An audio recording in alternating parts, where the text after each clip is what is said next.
We're going to have very soon the Office of Special Plans, some new unit set up by the neocons somewhere to begin agitating. Well, it may be WikiLeaks.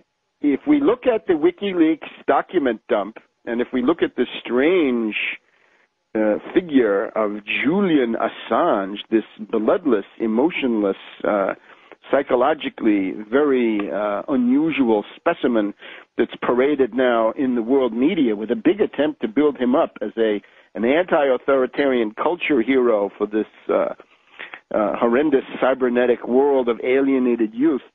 The underlying map is this. The basic thesis that comes out of a kind of a review of all of the material written about this and what I know so far that's in it, the main lessons of the WikiLeaks are Pakistan is bad. Pakistan is your deadly enemy. You've got to do something about Pakistan. Second only to Pakistan as a deadly enemy is Iran. Both of these countries are in Afghanistan. They're betraying the U.S. They're killing the U.S. forces. They're making victory impossible. This is absolutely intolerable. This has to come to an end. And then, of course, the war in Afghanistan is a failure. Therefore, the unspoken but implied thesis of the WikiLeaks document dump is that it's time to end the war in Afghanistan and transfer the war to Pakistan and or Iran. Now, this is the lift and shift. This is therefore a very sinister operation. We see that the one constant from the Pentagon Papers in 1971 to the situation today is the stubborn stupidity of the left liberals, their gullibility, their hysteria, their herd instinct, their inability to look at the way things actually work. No cognizione per causas. They just can't understand things by their causes. Now to the WikiLeaks department. Okay, what do we have? All these tens of thousands of documents. What are they? This is low-level cable traffic. This is either official use only or confidential or at most secret. And if it's secret, it's probably over-classified. There's nothing top secret, nothing with code words, nothing cosmic, nothing NATO, nothing no foreign.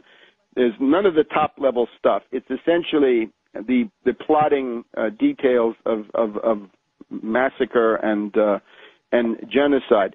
Notice how it's put out with the New York Times, the London Guardian, and Der Spiegel of Hamburg, Germany. Now, anybody who knows anything about 9/11 truth knows that when you have a thesis that the government, the financier establishment, does not want to get out in public, you don't get it in the New York Times. They do not cooperate with you. They do not publish their own version of the raw data that you have. New York Times, Guardian, Spiegel come into the picture when it's something that this transatlantic U.S.-British intelligence community wants. The New York Times, the organ of the financial community and of the U.S. intelligence community to a large degree. Guardian, the left wing of MI6. Spiegel, interesting question. The House organ of the British occupation zone in Germany after 1945 with Rudolf Augstein. They had a cover story 4 or 5 years ago. Conspiracy fanatics turn the world on its head. This was against Gerhard Wisniewski, Andreas von Bülow, Matthias Brückers, the three main 9/11 truth authors in Germany. So that's how they treat things that the regime does not want. But in this case, they're delighted to put it in. The Guardian is clearest. Their two principal articles explaining what's in the WikiLeaks are, first of all, Pakistan betrays the U.S. Secondly, Iran, in another article, has this huge presence in the part of Afghanistan along their border.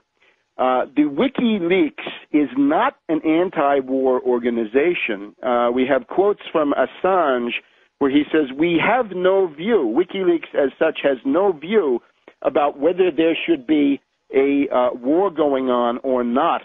But we just want the war to be humane. If it is going on, it's got to be humane. Notice there's also no idea content in this. There's no analysis. There's nothing about imperialism or world domination, the role of the banks.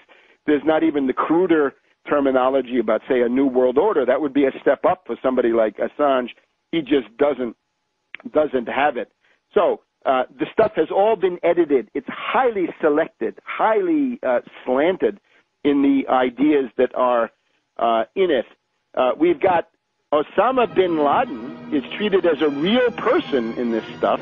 Osama bin Laden attending the Quetta Shura. So looks like it's supporting the 9/11 myth, and explicitly that is what Assange does. Assange hates 9/11 truth. He finds it annoying. We'll be back in a minute.